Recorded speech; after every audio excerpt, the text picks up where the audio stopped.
L'enjeu du 21e siècle, c'est est-ce que l'Europe sera musulmane ou pas? On le voit dans les manifestations à Berlin, à Londres, à Paris, et on voit ça. Mais Marine Le Pen, quand Marine Le Pen dit qu'elle n'y croit pas, ça ne m'étonne pas. Parce que Marine Le Pen dit, par ailleurs, l'islam est compatible avec la République. Moi, je dis exactement le contraire. Si l'islam est compatible avec la République, comme dit Marine Le Pen, il n'y a pas de raison de lutter contre l'islamisation. Moi, je lutte contre l'islamisation de notre pays et de l'Europe. La parole, forcément, on peut vous interroger. Gilles William, j'ai l'impression que... Oui, non, mais au-delà de la brillante analyse historique... Merci. Qui n'est pas de moi, vous savez, je me réfère aux lectures que j'ai eues. Vous l'avez bien résumé, et je ne l'invalide pas. Je me demande simplement, aujourd'hui, si de manière basique, entre justement ce que vous présentez, entre l'islamisme, ce que j'appellerais l'islamisme, et l'islamo-wokisme, je me demande simplement de manière basique si, notamment en France, on n'assiste pas tout simplement aux effets d'un racisme anti-occidental, un racisme anti-blanc, dans lequel je me permettrais d'inclure aujourd'hui les Juifs. Mais, cher Gilles William Goldnadel, ce n'est pas incompatible. Je n'ai pas dit ça. Ça s'exprime comme ça. Mais il n'empêche qu'il y a cela de façon profonde. Et si vous voulez, il y a quand même un problème majeur. C'est que nous avons, je l'ai dit tout à l'heure, 2 peuples, 2 civilisations sur notre sol. Nous avons des politiques de Marine Le Pen à Mélenchon en passant par Macron qui ne veulent pas le voir, qui continuent de dire... Emmanuel Macron, c'est plus compliqué, il l'a bien vu. On est d'accord. On est d'accord. C'est parce qu'il l'a bien vu qu'il dit et qu'il agit. On est d'accord. En fait, il n'y a plus que Marine Le Pen qui ne le voit pas.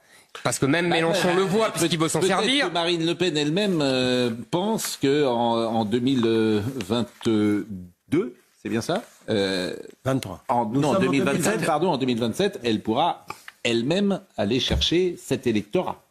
Et peut-être ce calcul-là. Alors, je sais que c'est un grand calcul qu'elle fait depuis 2017-2022, puisqu'elle a passé les 2 seconds tours de 2017 et 2022 à tenter de séduire les électeurs de Jean-Luc Mélenchon, méprisant les électeurs de droite, qu'ils soient de François Fillon ou les miens. Philippe Guibert, et puis après on écoute Dominique de Villepin, et on écoute sur ce sujet-là Boualem Sansal, que je trouve extrêmement intéressant, qui a une pensée très très forte.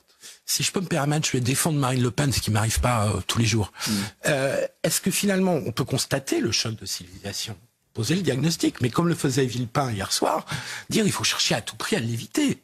Et donc il faut avoir une démarche d'intégration, en repoussant les fanatiques dont vous parliez, qui s'appellent l'islamisme, et en essayant d'intégrer au mieux les musulmans, sans les repousser dans la civilisation islamique. Cher monsieur, vous faites la même erreur que Marine Le Pen et que d'autres. C'est-à-dire que vous pensez qu'il y a une différence entre l'islam et l'islamisme. Oui, Boualem Sansal, effectivement. Mais oui, mais vous vous trompez. Pardonnez-moi. L'islamisme, qu'est-ce que c'est? C'est la volonté d'imposer la charia. C'est les persécutions des homosexuels. C'est les femmes qui sont voilées et qui sont enfermées. C'est tout ça, l'islamisme. Vous êtes d'accord? Ça s'appelle l'islam. Bon, parlez-moi de vous le dire, mais c'est comme ça. Je répète que la seule solution, c'est de distinguer, non pas entre l'islam et l'islamisme, comme fait Marine Le Pen, comme vous faites, comme font toutes les élites politiques depuis 20 ans.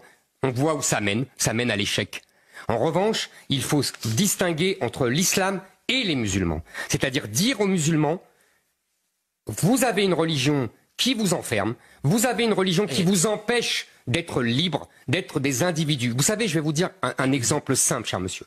Est-ce que vous savez pourquoi les musulmans doivent se prosterner la tête contre le sol quand ils prient, en direction de la Mecque?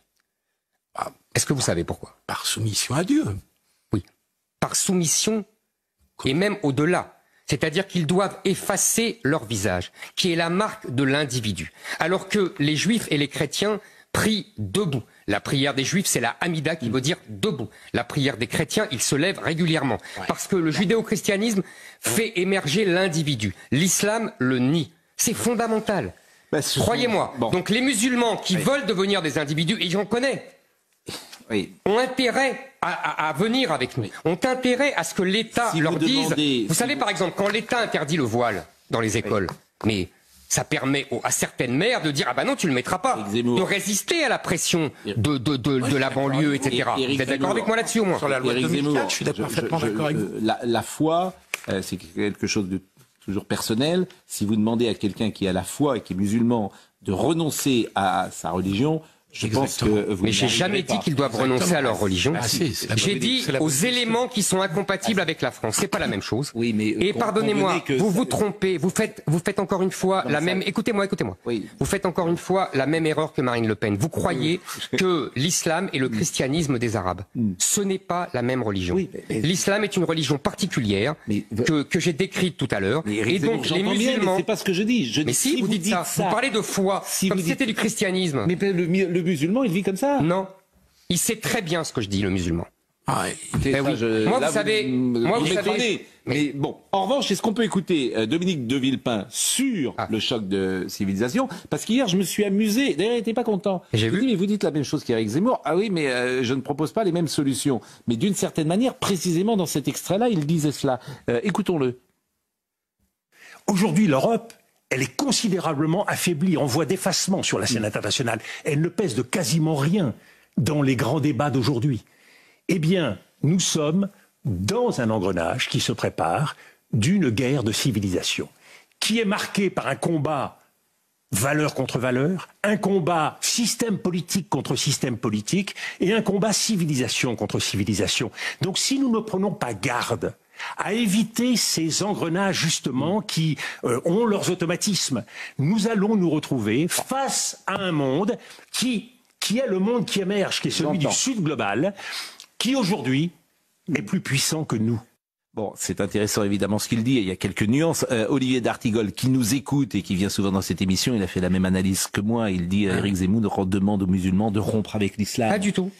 De rompre avec ce qui est incompatible dans l'islam avec la France. Oui, mais attendez, excusez-moi. Pardonnez-moi, Pascal, excusez-moi. Non, excusez-moi. Vous dites l'islam est incompatible avec la République. Oui. Donc, s'il faut que vous rompiez avec l'islam. Pardonnez-moi, Pascal Pro. Pardonnez-moi, Pascal Pro. C'est transitif, si j'ose dire. Napoléon a demandé aux Juifs de rompre avec une partie du judaïsme. Et ils l'ont fait. Oui, monsieur. Oui, absolument. Je peux vous expliquer. On aurait toute l'émission pour faire cela. Bien sûr. Napoléon a posé des questions au grand Sanhédrin. Et selon les réponses, il leur a dit ça ne va pas, ça ne va pas, ça ne va pas. Et le Sanhédrin, qui réunissait des rabbins et des laïcs, a dit nous obtempérons. Et il leur a dit, vous devez considérer Paris comme Jérusalem, et les Français comme vos frères. C'est exactement ce que je dis aux musulmans. Alors, ils doivent considérer les Français et non plus le reste des musulmans du monde comme leurs frères. Ce n'est pas ce qu'ils font. En tout cas, ce n'est pas ce que beaucoup font.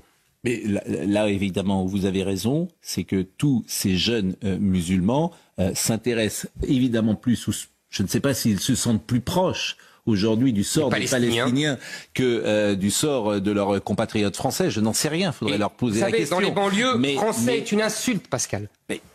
Voilà. Mais il faut le dire. La difficulté, c'est de généraliser. Oui, c'est souvent ce qu'on se dit ensemble. Vous savez, Hegel disait, si on ne généralise pas, on ne pense pas. Bon. Alors, il faut penser et ensuite nuancer.